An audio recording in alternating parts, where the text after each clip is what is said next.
Bonjour et bienvenue dans ce premier épisode spécial du côté de YouTube. Doublement spécial parce que nous sommes sur le plateau avec Aurélien. Enchanté Aurélien. Enchanté, bonjour. Bonjour. Nous sommes ici pour le Festival international du court-métrage à Clermont-Ferrand. Vous êtes l'un des plus grands youtubeurs tech On peut français. dire tu, hein. Dis-moi tu. Tu es l'un des plus grands youtubeurs tech français avec près de 583 000 abonnés. Mais commençons par le commencement. Pourquoi Monsieur Greux? D'où t'es venue cette idée? Et comment ça se prononce d'ailleurs? Eh ben, comme tu veux en fait. Moi je dis Greux, mais après chacun Greux, peut le prendre comme il le souhaite. En fait ça, c'est une histoire un peu toute bête parce qu'au début c'était un blog, ma chaîne YouTube, avant d'être faire des vidéos en tout cas. Et puis je cherchais le nom et je me dis comment est-ce que je peux m'appeler? C'est très compliqué de trouver un nom en fait. Et alors j'ai trouvé des trucs un peu moches, un peu bizarres, hein, toi, un peu, tu te dis c'est quoi ce truc en fait. Et en fait c'est tout bête parce que c'est venu parce que quand mon fils a commencé à faire ses premiers mots, il faisait pas areux comme font beaucoup d'enfants, il faisait et moi je me foutais de sa gueule et je lui disais bah alors monsieur Greux on fait ses Greux. Et puis c'est venu de là et puis comme mon nom de famille c'est Granet, on a le début donc je me suis dit bon bah c'est bien, ça match, il y a l'histoire de la famille, ça colle avec mon nom, ça a pas l'air moche, on y va. Votre fils c'est votre muse. Ouais, en quelque sorte. Est-ce que tu as exercé une profession avant celle-là, avant de devenir youtubeur? Ah ouais, un paquet parce que j'ai vraiment commencé sur le tard. Tu vois, t'as plein de personnes qui commencent YouTube, même j'ai un pote, il avait commencé, il avait quoi, 12 ans. Moi j'ai commencé, j'avais 36 ans. Donc il a fallu bosser un peu avant, fatalement. Et ouais, j'ai fait des millions de jobs. Mon premier job, je bossais dans le spectacle. J'étais technicien son, donc je montais, alors j'étais un peu roadie, j'ai monté des scènes pour faire les cachets, j'ai sonorisé des groupes, enfin j'ai fait plein de trucs là-dedans. Et j'ai fait aussi du commerce, j'ai fait de la vente, j'ai monté ma première boîte, j'avais 23 ans, c'était un site web sur les sorties loisirs à Clermont-Ferrand. Je suis pas mal sorti ici, ça c'est cool. Il y a eu mille et un jobs, j'ai fait aussi un peu de radio, mais ça c'était de l'associatif. Donc tu vois, tous des trucs qui vont toucher plus à l'univers, beaucoup à l'univers culturel et ouais voilà, en gros. On quitte pas ce domaine. Donc avant cette chaîne, t'avais un vlog. Il s'appelait comment? Mon blog? Ouais.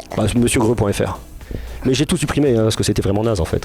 Parce qu'en fait, si tu veux, comme j'avais un premier site il y a longtemps, j'avais besoin de me réapproprier un petit espace numérique où je puisse faire des trucs marrants, enfin des trucs qui moi m'amusaient.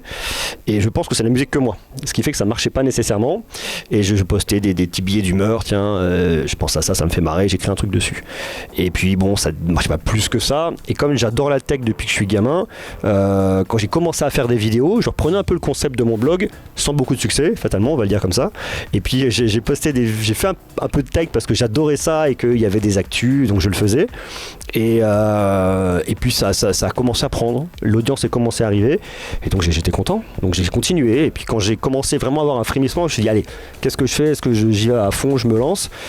Il était évident que c'était sur le prisme de la tech sinon pas et du coup voilà, j'ai fait de la tech, je me suis lancé dessus puis ça suit son chemin quoi. Ok, et donc justement quand vous avez commencé à lancer votre chaîne YouTube, t'as rencontré beaucoup de difficultés? Oui, enfin c'est pas des difficultés. Je veux dire le niveau d'audience. Ouais. Alors déjà, la première chose, c'est alors moi j'avais j'avais déjà fait quelques vidéos avant. J'avais monté une petite boîte de prod sans prétention, donc j'avais déjà un peu un bagage au niveau de audiovisuel. Donc je savais déjà un peu comment filmer. Maintenant, je le faisais pas forcément bien. Il y avait des choses à venir améliorer. Donc il y a du boulot technique, mais surtout, c'est début à tout. Ouais, bien évidemment. Mais après, c'est se dire comment est-ce que comment ça marche. Moi, j'ai passé des heures à regarder des vidéos pour comprendre comment marchait YouTube. Comment est-ce qu'on peut progresser? Pas, mais c'est dur. Ouais, parce qu'en fait, t'es tributaire d'un algorithme qui évolue sans cesse et sur laquelle tu n'as pas la main. Donc tu dois comprendre comment ça marche, rentrer un peu pas dans le moule, mais rentrer dans les codes attendus et rentrer en tout cas dans ce que souhaite l'algo et proposer aux gens ce qu'ils ont envie de voir et moi faire des choses qui me font plaisir. Donc tu vois, il y a une espèce d'équation qui a multiples inconnus. Alors j'ai travaillé à trouver, à comprendre et à trouver les inconnus. C'est quoi le sujet que t'as préféré parler sur ta chaîne? Eh ben écoute, j'en sais rien. Parce qu'en fait, je suis très mono-sujet, moi. C'est beaucoup le nouveau téléphone. Ah, encore le nouveau téléphone, c'est marrant. Puis tiens, il y a encore un nouveau téléphone qui arrive. Donc c'est très très monothématique. Après, il y a des sujets, des fois, tu vois, moi par exemple, j'ai une maladie neuro, j'ai un tremblement essentiel. Et j'ai pas nécessairement envie d'en parler sur ma chaîne. Et puis j'en ai parlé parce que, comme je fais beaucoup de plans serrés sur mes mains pour montrer les produits, il y a un moment, tu vois que ça tremble. Tu peux pas le louper. Ou alors sinon, c'est que tu regardes pas bien la vidéo à ce moment-là. Donc il y avait beaucoup de commentaires là-dessus. Je me suis dit, Et peut-être qu'il faut que j'en parle en fait, parce que j'avais des critiques, ouais monsieur Greux, il boit trop de café, monsieur Greux il se drogue, il manque de Il faut vitamines. une explication à tout. Ouais, tu vois, et puis je comprends, c'est légitime, donc j'ai pris la parole là-dessus, et c'était un truc plus personnel, et je pense qu'en fait, si tu veux, c'est pas que c'était une vidéo, je me suis dit je vais me faire kiffer à la faire, mais surtout j'avais besoin de dire des choses, et surtout je me suis rendu compte qu'en le faisant, ça a rendu service à beaucoup de personnes qui avaient la même pathologie que moi, et qui avaient beaucoup de mal à l'assumer, qui avaient beaucoup de mal à en parler. Et j'ai un petit exemple. En fait, il y a une dame qui m'a écrit en me disant voilà, moi je sais pas si c'est une petite fille ou un petit garçon qui avait peut-être même à peine une petite dizaine d'années, pas très grand, qui a dit voilà, qui a cette pathologie, qui lui a dit regarde, si ce monsieur arrive et arrive à en parler et arrive à faire ce qu'il fait en se montrant, ça veut dire que tu peux le faire. Donc voilà, c'est porteur d'espoir. Et donc c'est très à part de la tech, mais tu vois, je pense qu'il y a des petites choses comme ça où on peut apporter des fois des petits trucs en plus et qui peuvent aider les autres. Donc ça c'est chouette. Ah bah ouais, c'est super. Dans une de tes vidéos, tu parles des nombreuses rencontres que tu as pu faire. Quelle est celle que tu as préférée, qui t'a le plus apporté? Apporter? Ouais. Moi j'en ai une en tête, mais... Vas-y. T'as rencontré Emmanuel Macron, non? Ouais, c'était un peu à l'arrache. C'était à Clermont, hein. Ah, Clermont. Ouais, alors c'était très bizarre cette histoire parce qu'en fait j'avais un pote qui a un salon de coiffure rue du 11 novembre. Et en fait, c'était l'inauguration. Donc on faisait la teuf, tu vois, l'inauguration, on faisait. On s'amuse. Un peu trop, je dois le reconnaître. Et du coup, on est parti au resto avec ma femme et on dit bon, on revient tout à l'heure, on vous emmène le président parce qu'on savait qu'il était au lycée hôtelier et qu'il était dans le coin. Juste ça. Tu vois, et nous on va manger un truc, on dit on vous ramène le président, mais bon, tu vois, on tape dans le cou, on te ramène le président. Et en fait, on a ramené le président, en quelque sorte, si tu veux, parce qu'en sortant du resto, on passe vers la préfecture et on voit qu'à ce moment-là, il y a tout un cortège qui arrive. Et au lieu de rentrer dans la préfecture, le président décide, je sais pas, c'était en semaine, d'aller se faire une petite balade. Donc on se dit, tiens, on va aller taper la causette avec Manu. Et il faisait froid, il n'y avait pas grand monde dans les rues, donc on y va. On dit, bonjour monsieur le président, est-ce qu'on peut faire une photo avec vous? Bien évidemment, on fait photo, puis on suit le cortège. On dit, mais en fait, ils prennent la direction du salon de mon pote. Et c'était assez dingue. Et en fait, mon pote finit par arriver, alerté par quelqu'un. Moi, je rêvais pas à la joindre. Il finit par arriver et là, il dit bonjour monsieur le président, je suis entrepreneur, je viens de monter mon salon, est-ce que vous accepteriez de venir le voir? Et lui, il a dit banco, on y va. Et on s'est retrouvé dans ce salon où t'imagines, t'arrives, deuxième partie de soirée. Alors bon, je veux pas... voilà, donc bon, l'ambiance était là, en tout cas, on va dire ça comme ça. Et puis, le président, il fait genre... Ah ouais, ok. Et là, t'avais Highway to Hell à fond, tout le monde était, tu vois, en grosse ambiance. Et j'ai un pote qui fait genre, j'ai déjà vu ce mec, il fait oh putain, le président. Et donc on se retrouve là à voir le président dans un truc un peu marrant. Et c'était très atypique. Voilà. J'espère que vous avez joué au loto ce jour-là. Non, je joue pas au loto. Je perds tout le temps. J'arrête. Et avec la communauté d'envergure que tu as, comment t'arrives à tout gérer? T'as une équipe qui t'aide? En fait, moi je suis un orchestre. C'est-à-dire que je fais tout seul. J'essaie de tout garder, de garder le contrôle de ce que je fais, parce que je pense que quand on se lance dans des métiers comme ça, un peu créatifs, tu vois, on a malgré tout sur YouTube, notamment en tant que créateur de contenu, un côté entrepreneurial. Et ça me permet de tout pouvoir piloter. C'est-à-dire, je pilote aussi bien mon entreprise, parce que c'est une entreprise, savoir où je vais aller, trouver la bonne stratégie et essayer d'anticiper les besoins à venir parce que les plateformes évoluent et qu'il ne faut pas se casser la gueule. Ça demande quand même un peu de taf, même si on n'arrive pas à lire l'avenir. Toi, j'ai pas trouvé la boule de cristal, donc c'est compliqué. Donc il y a déjà ce côté-là. Il faut que je prépare mes vidéos, il faut que je les écrive, il faut que je les tourne. Aujourd'hui, je les monte pas, j'ai une boîte de prod qui me le fait, ça me permet un peu de me soulager. Parce qu'avant, quand j'ai commencé à faire ma chaîne, petite parenthèse, je faisais une vidéo tous les jours du lundi au dimanche. Tous les jours, je trouvais une idée, j'écrivais, je tournais, je montais, je publiais tous les jours, du lundi au dimanche. Sacré rythme. Ouais, pendant 1 an et demi, j'ai fait ça à peu près.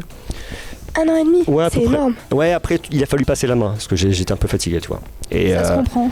Ouais, voilà. Donc, et donc, tu as tout ce travail-là qui, malgré tout, reste, plus l'évolution des plateformes, où une époque, j'étais que YouTube, il a fallu développer en faisant de l'Insta, du TikTok, bon, voilà, c'est pas moi qui vais vous l'apprendre, vous le savez.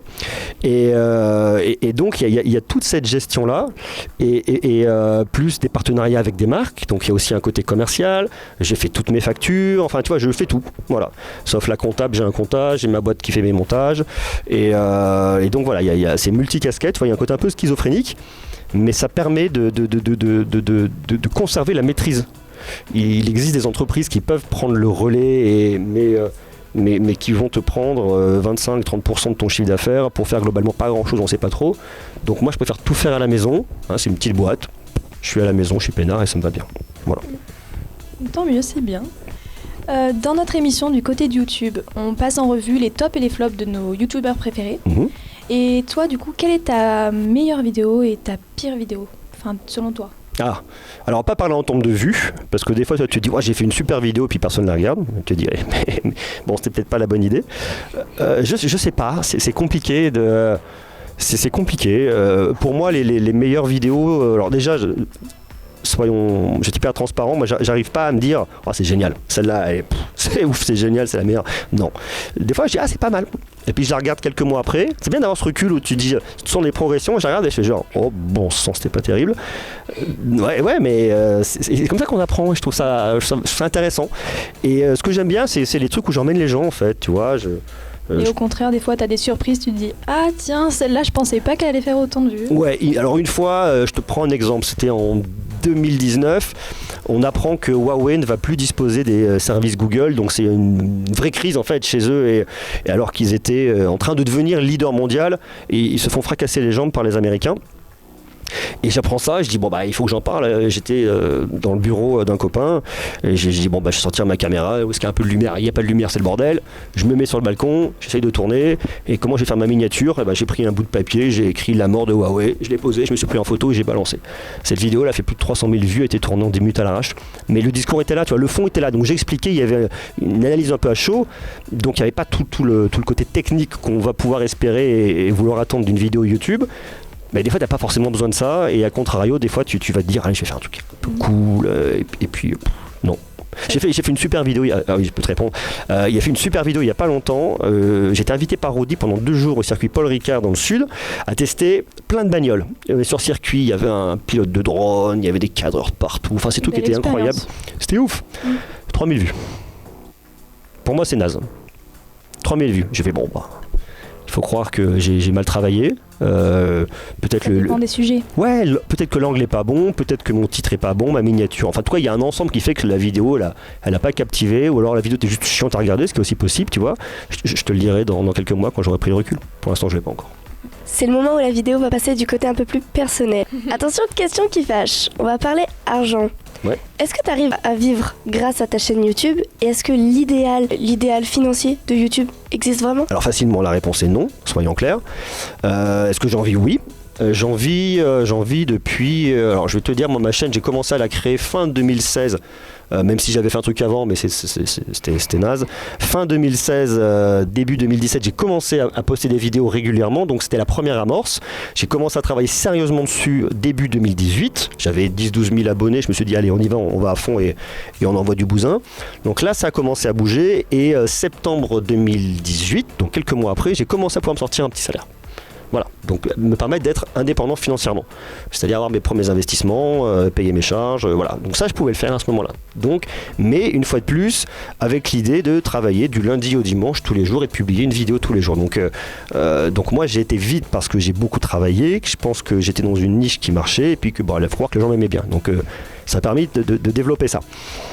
Donc aujourd'hui j'en vis bien évidemment parce que les choses continuent à évoluer, ça me permet après de me structurer, au début j'étais auto-entrepreneur, après il a fallu structurer différemment, j'ai changé de structure, je suis monté en URL, j'ai dû aussi moi me former, enfin bref, je te passe côté technique parce que c'est un peu, côté de gestion d'entreprise c'est un peu relou, mais bon, voilà. Et est-ce qu'on peut aujourd'hui vivre de YouTube? Pour moi la réponse est clairement oui. Alors est-ce que c'est facile? Non. Il faut y passer du temps, il faut un plan d'attaque, je pense qu'il faut une stratégie, il faut savoir où on va, et même si on ne sait pas, on a une idée un peu globalement et il faut essayer de regarder un peu loin. Et je pense qu'aujourd'hui, c'est pas que YouTube, c'est multiplateforme. Donc aujourd'hui, si tu veux, où on disait à l'époque, t'es vieux mais c'est pas vieux, t'es youtubeur, en réalité aujourd'hui t'es créateur de contenu parce que en fait tu es une marque média et tu n'es pas rattaché qu'à une plateforme. Alors ou alors tu peux le dire, j'ai multicasquette, je suis youtubeur, je suis instagrammeur, je suis tiktoker, je fais tout ce que tu veux en heure à la fin. Mais le sujet c'est qu'on est créateur de contenu, même si le terme veut globalement pas dire grand chose. J'aime pas du tout influenceur, donc je vais pas parler de ce mot là, mais on va plus chercher à créer des contenus qu'on va diffuser sur différentes plateformes et je pense que ce qui peut aider un peu, c'est la multiplicité des plateformes peut aider un peu à avoir une diversification au niveau des revenus aujourd'hui. Donc on peut le faire, c'est possible. Il faut savoir de quoi on veut parler, de quelle manière on veut le faire, en quoi on est différent des autres, et trouver sa propre voie. Et une fois qu'on a commencé à mettre un pied là-dedans, on y va, on part, et puis on apprend. C'est comme disent les Américains, c'est le test and learn. C'est-à-dire, tu essayes, tu fais, tu te casses la gueule, tu recommences. Et t'apprends. Voilà, tout le temps. C'est pas simple, mais c'est pas impossible. C'est pas impossible, mais comme tout. Je pense que dès que tu veux faire un truc qui toi te fait vibrer, quelle que soit la chose, il faut y aller. Et puis ça peut fonctionner comme ça peut ne pas fonctionner. Il y a des fois un côté un peu magique, et puis il y a des personnalités qui vont plus facilement passer. Il y a des gens qui ont envie mais qui sont peut-être un peu plus introvertis, c'est un petit peu plus compliqué. Il faut trouver son format, peut-être qu'il y a d'autres formats qui peuvent convenir. Tout est possible. L'important c'est d'essayer. Ouais, puis c'est bien de se casser la gueule. Non mais c'est vrai, moi j'ai monté ma première boîte, je me suis cassé la gueule, hein. J'ai fini, j'avais plus une thune, j'ai des amis qui m'ont recueilli et qui m'ont passé la chambre de leur fille. J'ai passé quelques mois un peu galérien, et puis c'est pas grave, tu repars, tu vois, tu te dis bon bah la prochaine fois, peut-être que ce risque, je vais pas le prendre. Tu vois, je me souviens dans ma première boîte, j'ai pris un risque, j'ai dit allez, bon ça va le faire. Bon ça l'a pas fait, mais je le sais maintenant, et c'est pas grave. Et donc dès lors que j'étais tout seul, tu vois, j'avais pas emmené une famille avec moi au casse-pipe, c'était mon truc, j'en assumais les conséquences, puis j'ai appris. Donc aujourd'hui, je mesure davantage les choses. Du coup, pour la prochaine question, très récemment et pour la première fois en France, il y a de nombreux influenceurs qui sont très touchés, très visés par des plaintes, des abus de confiance. Et donc la question qu'on va vous poser, c'est qu'est-ce que tu penses concrètement de cette affaire ? Et comment est-ce que tu fais pour être autant transparent envers tes followers ? Alors c'est hyper facile, c'est-à-dire qu'en fait il y a un truc qui s'appelle la loi et qu'il faut la respecter. Donc partant de là... Jusque-là c'est simple.